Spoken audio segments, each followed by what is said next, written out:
ఈడి దగ్గరికి ఆడి దగ్గరికి వెళ్ళి మొన్న ఒకరు వెళ్ళారు, మేము లోకేష్ దగ్గరికి వెళ్ళామండి. లోకేష్ ఏమి హెల్ప్ చేస్తాడు? వాళ్ళు దాచుకోవడం, దోచుకోవడం, కాపాడుకోవడం, విదేశీ కంపెనీలు పెట్టుకోవడం వాళ్ళ నాన్న నేర్పిన విద్య ఆయనకి. ఈ రాజకీయ నాయకులు ఎవడైనా సరే పేర్లు పెట్టను నేను, అందరూ అవినీతి పరులే. 1000 కోట్లు 1,00,000 కోట్లు దోచుకునే వాళ్ళని ఇప్పుడు పవన్ కళ్యాణ్ కొత్తోడు కనుక 1000 కోట్లు దోచుకుంటున్నాడట. వాళ్ళతో పాటు నేర్చుకుంటున్నాడు. ఎందుకంటే అన్నీ ప్రయత్నించాడు, అన్నిట్లో ఫెయిల్ అయిపోయాడు. నేను క్రిస్టియన్ అన్నాడు, నేను దళితుల అమ్మాయి, నా భార్య ఇది అన్నాడు. ఇప్పుడు అన్నీ అయి నేను సనాతన ధర్మం అంటాడు. మళ్ళీ అలాంటి పేరు పెట్టుకుంటారు కొంతమంది. Trump wife Melania is my friend and daughter Ivanka.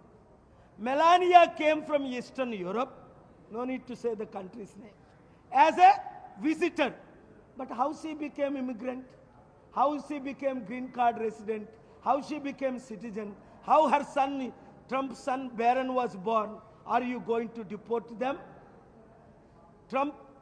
Is Trump going to deport his wife Ivanka and the son Barron? Trump garu మీరు మీ భార్యని తిరిగి పంపించేస్తారా? ఆవిడ ఎలాగొచ్చింది? నాకులాగే విజిట్ వీసాతో వచ్చింది. మరి ఆవిడ వచ్చింది అమెరికా,